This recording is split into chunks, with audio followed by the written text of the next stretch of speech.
Hey everybody, welcome back to Backlog Banter. I'm your boy Abram, joined as usual by Tucker Hazel. And we're here today, Tucker, to do some more in-depth breakdowns and discussions on the recently announced Pokemon titles from the Pokemon Presents. Of course, we did our botched live reaction, which was fucked Yeah. up by Pokemon stream falling apart. And we did a discussion immediately after the presentation where we gave some high-level thoughts. But now we want to get a little bit deeper into these games because we are both enormous Pokemon fans and we have a lot to Yep. say that we have kind of settled down into now. We've had some time to think about both. So today we're going to start with good old Brilliant Diamond and Shining Pearl, Yep. BDSP, if you will, and we'll leave it there. BDSP. Tucker, now that we've percolated a little bit, I how would do like you to feel? percolate everyone who's watching this into joining the Discord first and foremost to talk to us about these games because our opinions honestly seem to differ quite vastly from Yeah, what I've been the reaction videos I've been watching, opinions on Twitter, and so we're here to talk. We don't bite hard. We bite a little just bit, just enough so just you know that enough, we're just there. right. Yeah, Yeah, yeah, but Pokemon Pro was my very first video game, and as such, I've got a little bit of nostalgia for it. I would say I sure. can hear Rowan's theme, I can hear Route 201, and I will get goosebumps. I will memories will come flooding back. Um, and Diamond and Pearl remakes were the ones that I was most excited for and interested in because I know Yeah, the region of Sinnoh so well. When it came to Hoenn, of course, I had played Ruby and Sapphire before that. So when we got Oras, I was familiar, and I was like, okay, I see how they updated it. But it wasn't as personal to me as it yeah, was getting remakes of my first Pokemon game. totally. And hearing that we were going to be getting him floating in the wind for such a long time and sitting down and revealing what BDSP was, God, that's gonna get old really fast. Um, as we said in our discussion, I think was a very salient point. It's the weird option C, which is not a usual remake like Fire Yes. Red Leaf Green, Heart Gold, Soul Silver, or Oras, and it's not a Let's Go remake. It's it's a remake. It's just like that. What it is There's no Diamond. dimension to it. It's Diamond and Pearl on the Yep. Switch. And that's that. So, and that's disappointing to me. Yeah, it My is to me as well. philosophy on remakes has always been I can always go back and replay these games. What I want to be able to do with a remake is experience these regions through a new lens. Whether Mhm. that's through a more traditional lens like Omega Ruby, but you have new things like Soar or what have you, or through Let's Go, where I get to go back to Kanto with new Yeah, mechanics and it just completely recontextualizes the experience. I agree. Now, where I think a little bit of nuance is introduced is that Mhm. if you look critically at Diamond and Pearl, they have a lot of weird issues. Yeah, Those games are flawed in ways that straight remakes could fix. sure, The saving was fucking borked. A lot sure. of issues with Gen That's 4, gonna that's gonna be fixed. I mean, right? that's Yeah, not even an issue anymore. because a lot of the issues with Gen 4 was that okay, Game Freak was trying a new piece of hardware, they don't really know what they're doing. So saving was borked, the game was way too slow. Even Platinum, Mhm. which sped things up a little bit, wasn't great. There were a lot of issues that inherently just having these games on new hardware, stronger hardware is going to fix. 100%. And because the team is outsourced, we don't really need to worry about these games being worse than the original because they're probably going to be, and they look to be, tile for tile, Diamond and Pearl, DS, Switch. Yeah. So I think in some respects, a straight remake has its merits, right? It Especially for certainly this game. does. For a few things like those honestly very basic things, movement speed and saving are like that's just values Yeah, on the code to change. It's not nothing design wise, it's nothing mechanic wise. My worry is that these games won't have any of their own identity. yeah, I If don't you think they will. look at any of the past remakes that we've had for gens 1 through 3, those games at least have something to stand on their own. They introduce new things to the Pokemon series. They recontextualize the original games in a more modern format. They mishmash them with more modern mechanics like Mega Evolution and Oras, or they add expansion like Yeah, with the Delta episode in Oras as well. Which, by the way, honestly, looking back, I kind of think Oras is the gold standard for Pokemon remakes, discounting Let's Go, which I know is an uncommon opinion there. But this one seems to be so just one for one that I don't really see any particular reason to get excited for it. So, yeah, so I want to draw an analog to Fire Red and Leaf Green, which I think are the closest remakes to Brilliant and Shining, Mhm. because those games were derided pretty, I think, rightfully for just taking, let's take red and blue, or I guess red and green pretty much, Yeah. and we're going to put them on Game Boy Advance. We're basically not going to change anything. It's going to be mainly visual. We're going to get like the Sevi Islands at the end, but Mhm. it's basically the same experience. But even that I think is better because what it did is it took Gen 1 and it put it in the context and standards of Gen 3.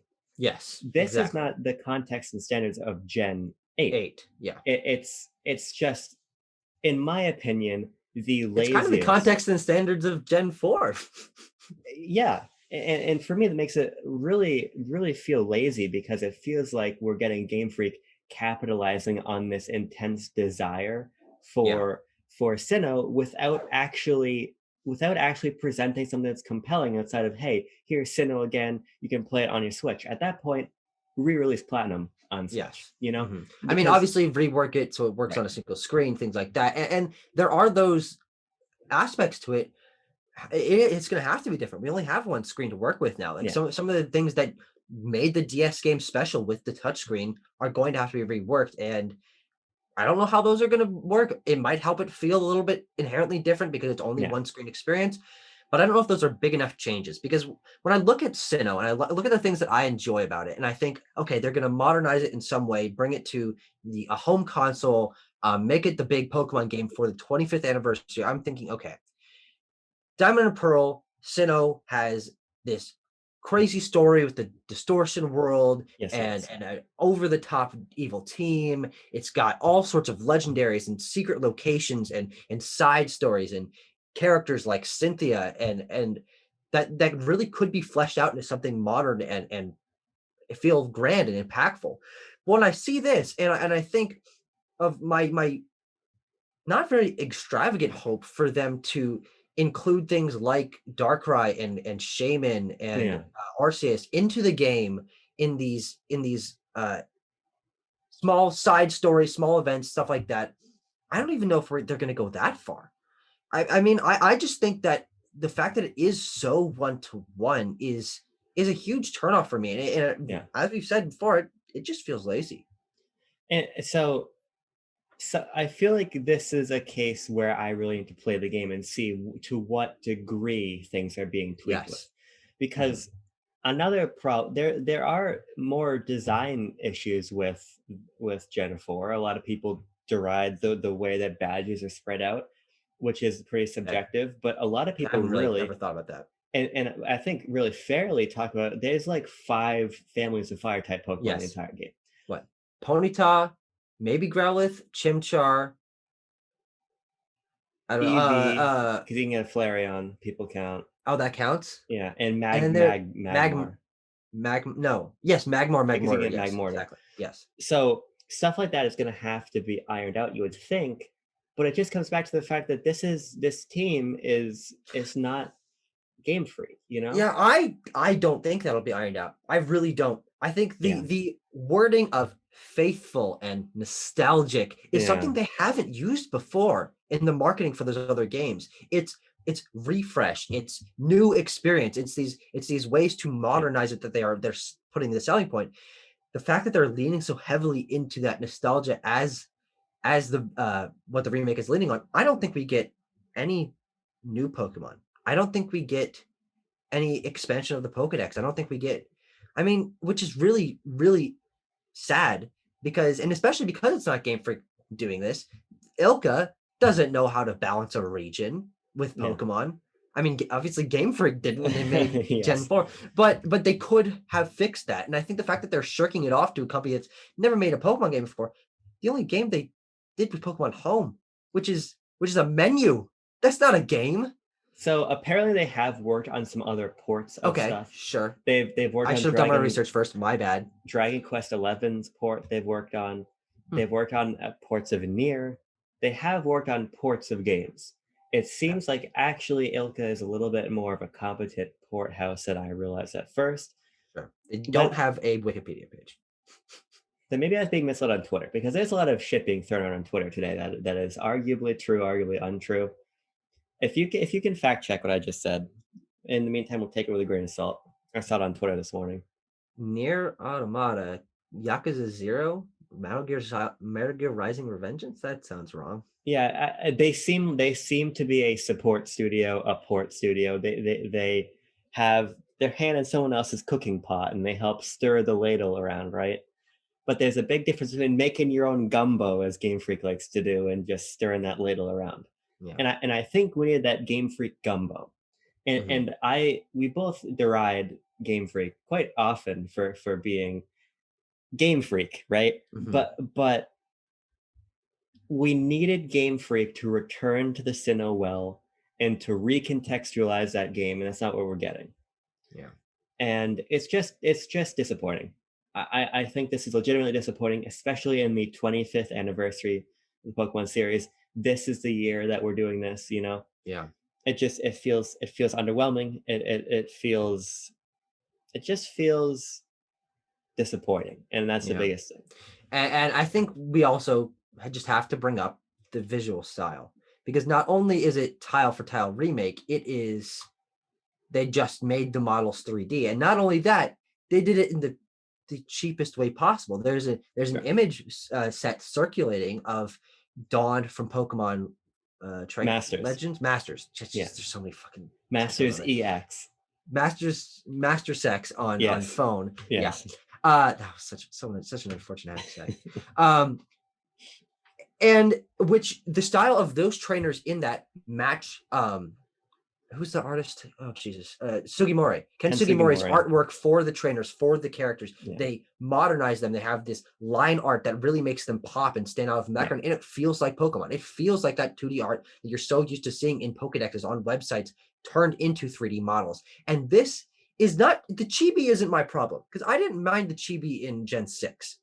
But the fact that it's so flat and there's no shading and they're so plasticky, it looks like it's unfinished. It looks like the temp models for something before the polish has been added. And of course, these games come out in 9 months, maybe. So there's time to polish it, but I sincerely doubt they'll change enough to make it feel like a substantial upgrade. So I've seen a lot of people comparing this to Link's Awakening on Switch, which is an unfair comparison for several reasons. The first, unfair to Link's Awakening. Yes, if we're just gonna look like, everything in this game is flat. There are no light sources. The juxtaposition between these little chibi gentlemen and then your big boy in battle models, that happened on DS because you couldn't put those big guys in the overworld, right? So returning they had to fit into a single tile. Yeah, my biggest problem with it is that Pokemon's art style has advanced in a way, Let's Go notwithstanding, that has made Pokemon and its world feel closer to our world. Yes. And that's what's fun, because the fantasy of Pokemon is being the trainer yourself. A lot of the graphical style of these older Pokemon games was a design necessity, as we we're just talking about, with the tile structure and everything. The dream of a Sinnoh remake was going to go back and live in Sinnoh again. Yes. That's not what we're doing here.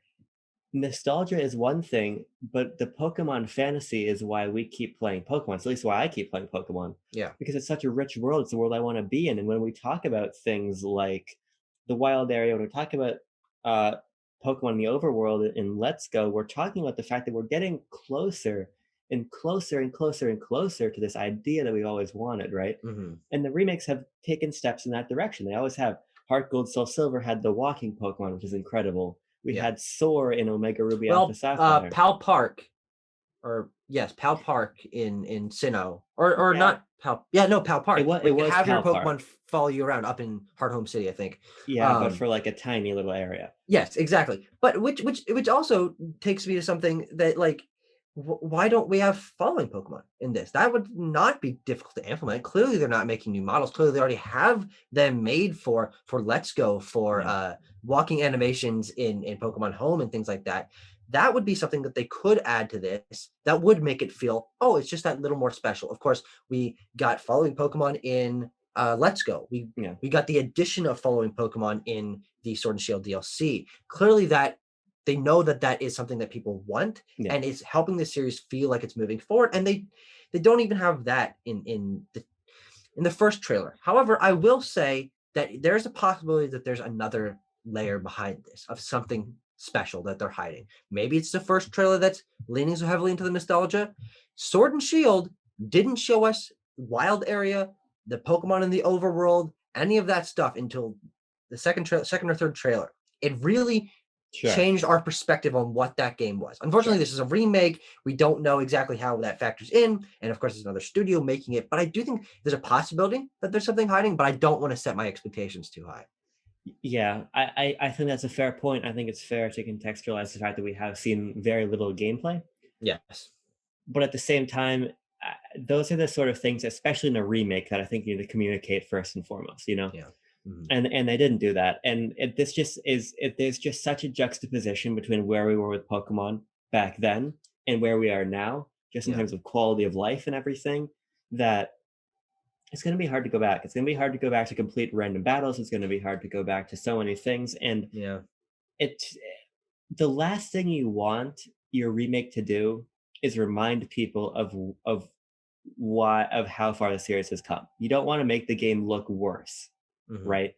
And I think that just bringing Sinnoh straight to 2021 is going to make it look worse than it was, you know? Because the Pokemon series, it's iterative, but it iterates so fucking often that we move a great distance. At a reasonable pace, yes. Right. And it was the same problem I had with ORAS, but even ORAS got us closer to parity with Gen 6, so the jump wasn't so extreme. It's just, is this game going to talk to Sword and Shield? Is it going to talk to Home? Is it going to talk to these games? We don't know. I am very doubtful, because seeing what they did with Let's Go and how limited that Pokedex was, and of course this is a different game, but them leaning so heavily into the nostalgia and the art style of it being unique for Pokemon, although the Pokemon models themselves are not unique. They're the home models, they're the Go models, they're not anything special. I mean, I don't know if they would want to break the veil of nostalgia by having you be able to put an Alolan Executor in the middle of Snowpoint City, right? Like, I think there's a consistency there that they've leaned so heavily into, it's gonna feel disconnected by default. Yeah. I think that's about all I have to say, frankly. I feel like a lot of my points are getting kind of cyclical because I just wanted more, and I really thought that they were going to deliver more. Yeah. And I think on a macro level, zooming out of this game, the idea that we're going to bring more teams into Pokemon is an interesting concept. Sure. I think that could help a lot with Game Freak's rampant, obvious crunch issues. I think it could just help distribute that weight a little bit more. But part of me doesn't even want a bunch of half-assed Pokemon games to come out more often, you know? Yeah. But I also think we're hitting a wall here where I don't think you remake anything after Gen 4 anyway. Sure. Maybe Unova, maybe you could get away with a Unova remake, maybe if we wait a long time. But once you get into Gen 6, Pokemon from Gen 6 to Gen 8 is not a huge difference. It's mechanically the same. It's visually the same, honestly, in a lot of respects, you know. So I don't know. We'll see. We'll of course be covering the game more. I will be playing it. Here's the thing. And I had a discussion with a friend earlier who's a lot more excited about the game than I am, and he made the point that, well, you're gonna buy it, right? Like, so why are you complaining? And I am going to be critical of the things that I enjoy because I want to be honest about my perspective on it. Think of how they could have done things better, not let them get away with things that I don't think are good directions for the series. I know everyone has their own perspective on that. The national decks, the visuals of Sword and Shield, all of these things, people can have their different perspectives on, and I'm going to stick with mine on especially these games. I lost my train of thought. But I'm going to buy the game because I am a Pokemon fan. I want to be able to be informed on the series and watch it grow as I grow, especially for this one with the game I'm so familiar with from my childhood, having it remade, seeing the differences, because they're actually on the website. There are things like, okay, we're doing some quality of life things. Enjoy the Sinnoh experience with quality of life improvements from modern games, something like that, which to me signals shared experience, faster catching. Like I don't know, Hopefully no HMs. Sure, yeah, those. Well, Sinnoh's very much based around those. Fucking rock climb your way to the goddamn Strength. moon. Yeah, I don't know. But I mean, those are things that I think they could do. That's a small change that I think would be implemented, would make it feel more modern, would set it apart a little bit, not a ton, but that's also something. I think there are things like that they could add. But I'm going to buy the game. I'm going to play it, and if it's good and I enjoy it, I will be wholeheartedly glad to say so. Yeah. But if I feel like I need to stick to my guns and be honest about my opinions, I'm gonna do so either. I'm sorry if it seems like I'm shitting on the games, but I really do just want to be honest. Yeah, and I mean, I think it's a bigger discussion, but I think that you're gonna buy it anyway thing is such a fucking dumb opinion to hold. Yeah. And the reason I feel that way is because I don't care about the bottom line of literally one of the most popular multimedia transmedia franchises in the world. I don't care. What I care about is being able to deliver an informed opinion about where I think that these games succeed and fail. Yeah. So I have no problem being one of the probably 15 million people who buy the game, because what's more productive, I think, as somebody who writes about games, who makes videos about games, who's really engaged, I want to be able to offer my full perspective and back that perspective up with information as to why I think the game succeeds or fails. And a lot of the problems and a lot of the discourse around something like Sword and Shield was that everybody was saying shit without playing the games and being able to back it up. I want to be able to back up what I'm saying. And like you said too, I am a Pokemon fan, and at the end of the day, I grew up with Platinum, and I want to be able to revisit Sinnoh. And if I revisit Sinnoh and I enjoy it, like you said, we'll be singing a different tune. But if I'm not, I'm probably going to land somewhere in the middle, because the truth in most situations like this is somewhere in the middle. And we will have a full review discussion where we have a deep and articulated conversation about where these games succeed and where they fail. Yep. But in the meantime, we're only 2 months away from new Pokemon Snap. It's true.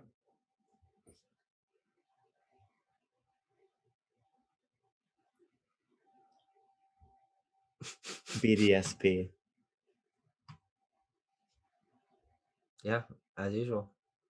We'll talk to you later. Sign off. Tell them goodbye. Bye. God damn. Didn't stop. BDSM never gets old. You can quote me on that.